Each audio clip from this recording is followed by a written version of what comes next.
cum se împacă elvețiana Ruxandra Zenide cu românca. Ruxandra Zenide, mai ales că românca lucrează mult aici. Elvețiana lucrează mult în România. E o întrebare foarte bună, pentru că, bun, cinemaul ne permite, nu prin imaginație, să depășim frontierele astea și să găsim... Mie mi-a permis să găsesc ceva universal. Adică, da, nu sunt aici, nu mă inspir de pe stradă, de pe oamenii, nu pot să am aceeași inspirație realistă pe care o au ceilalți regizori și cred că se vede în ce fac, este puțin diferit. Tocmai prin faptul că trăiesc în Elveția de la 14 ani, am plecat deci înainte de 89, înainte de Revoluția din 89. Am trecut prin adolescență fiind o emigrantă în Elveția, învățând limba franceză, încercând să mă integrez într-o cultură extrem de diferită de cea românească. Adică cultura elvețiană este cultura rigorii, nu este foarte spontană, este cea unde nu ne arătăm emoțiile, unde e o cultură protestantă, deci extrem de diferită de ce am trăit aici și a trebuit într-un fel să mă adaptez, pentru că numai să mă regăsesc, să-mi recreez o identitate, m-a împins să mă dezvolt într-un fel diferit, bineînțeles, decât dacă aș fi rămas aici. Iar cinemaul a fost cheful, între ghilimele, de a face film. Mi-a venit tocmai din această poziție puțin de spectator în care mă regăseam în Elveția, pentru că nu mă mai simțeam actorul care vine cum eram aici, aveam prietenii, aveam familia, știam toată lumea unde să mă situeze, într-un fel, aveam rădăcinile. Pe când acolo, dintr-o dată, am devenit puțin spectator a celor din jur și când am văzut Underground al lui Custurița, pe mine mi-am zis, uite, prin cinema se poate depăși această, se poate proiecta o altă viață, o altă realitate.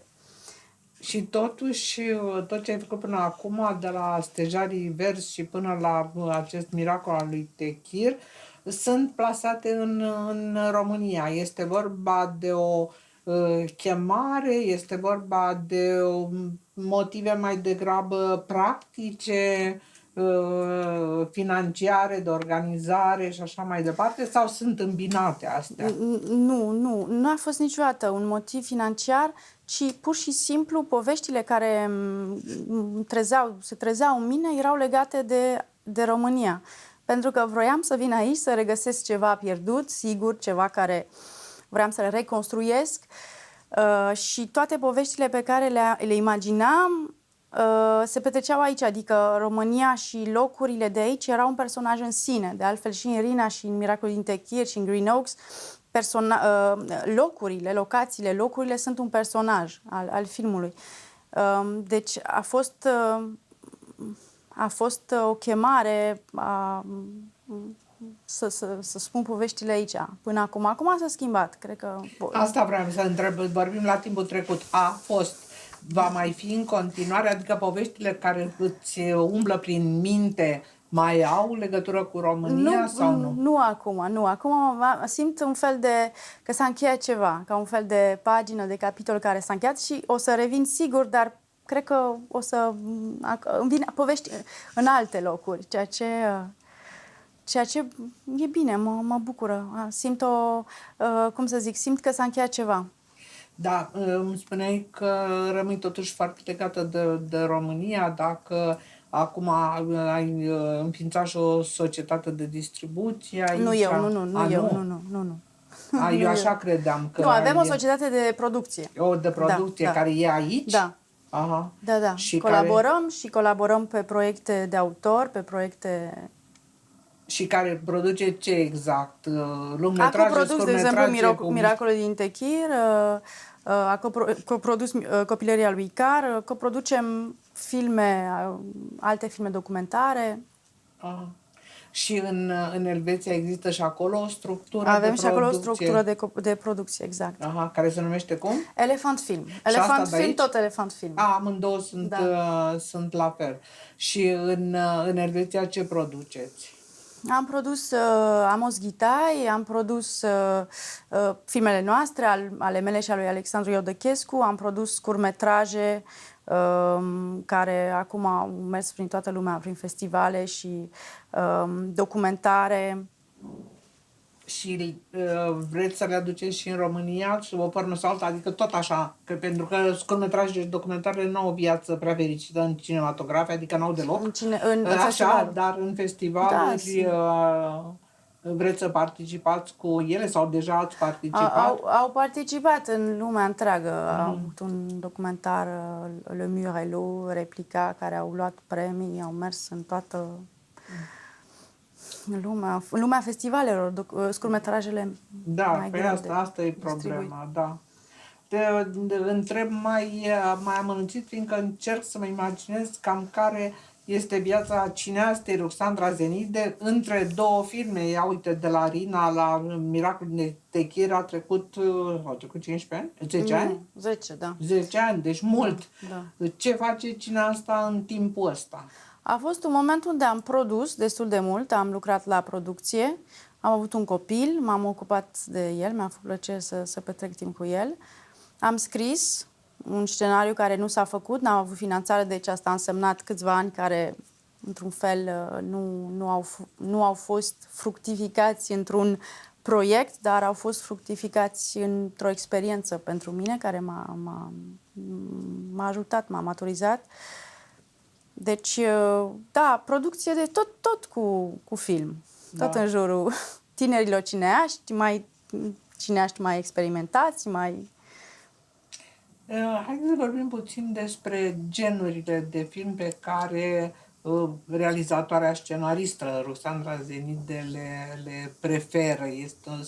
Este un gen cu totul, un gen sau multe genuri cu totul special, adică există și realism, dar există și mister, de o îmbinare. Cam cum l-ai defini? Mi este greu așa să-l definez. Eu așa l-am simțit. Am simțit că este... Lina Lovenson a spus ceva care mi-a plăcut, că când a întrebat-o cum lucrez sau ce, și zicea, e ca și cum am avea un vis care încercăm să-l punem în realitate, dar ceva ne scapă tot timpul. Și cred că este justă imaginea aceasta. E ca și cum e un vis care îl vrei să-l ancrezi în realitate, să-l rădăcinezi, dar e ceva care îți scapă. Dacă ne gândim la Rina, e mai degrabă un coșmar. Rina are și el o poezie în Da.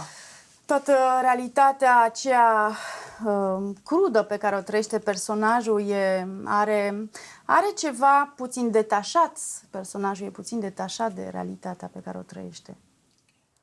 Și ce vrei? Nimic mai mult din ceea ce vrea și poștașul. N-ai timp pentru tactul nici măcar o dată pe săptămână? Te deranjează că nu sunt băiat, nu-i așa? A fost odată un uriaș cu ochi albaștri. Rina! Ce faci? Oprește mașina! Mamă!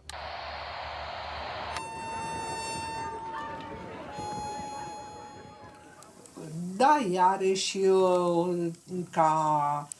în felul în care se prezintă, în felul în care ea este destul de băiețoasă, adică încearcă să se detașeze chiar și de propriul ei sex, ca să spunem așa, dar societatea sau lumea în care trăiește nu o lasă. Da, exact. Da. Exact.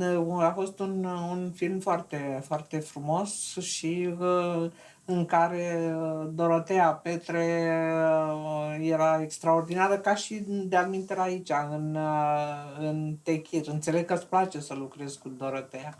Da, pentru mine rolul era făcut pentru ea și vroiam să o regăsesc, să lucrăm din nou împreună. Deci, da, mi-a plăcut.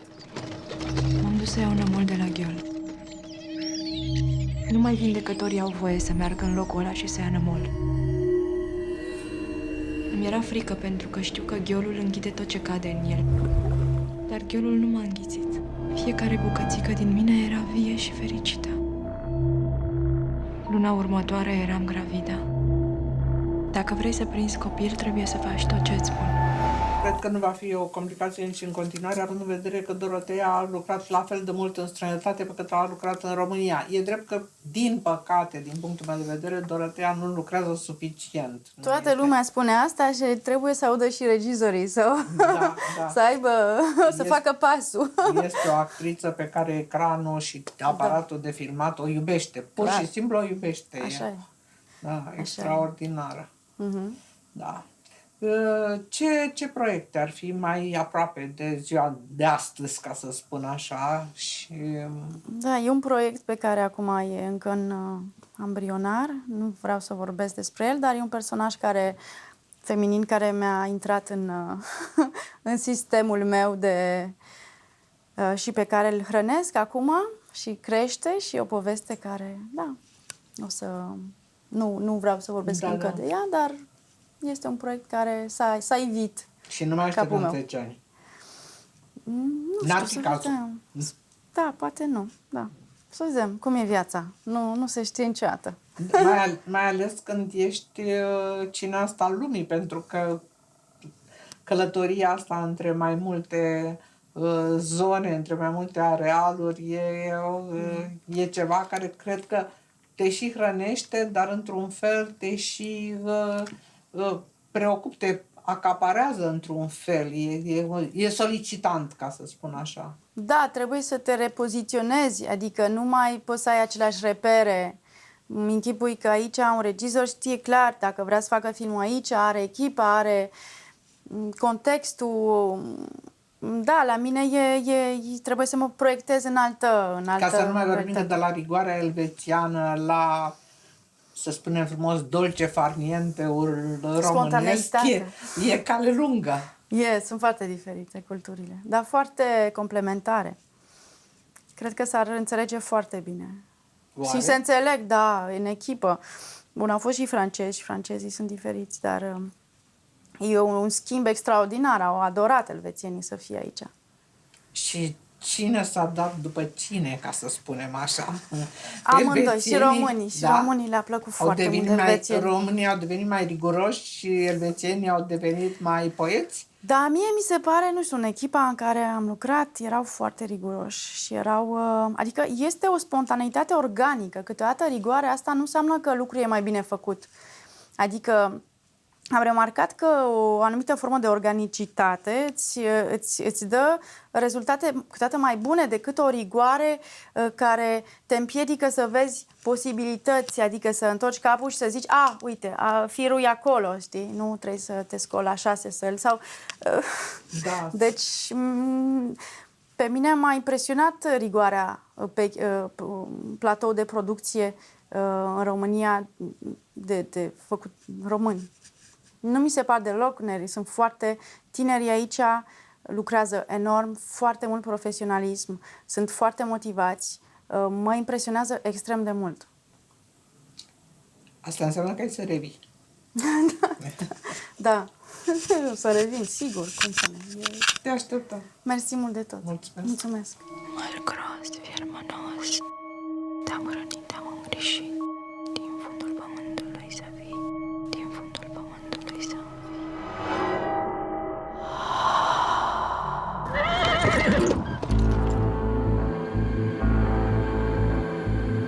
Lăsați femeia în pace. Ți nebunit cu toții. N-ai vrea să fii în locul meu. Credeam că mă vezi altfel decât ceilalți. Să nu-ți fie frică să iubești. E ceva în amol! Nu-ți fie frică.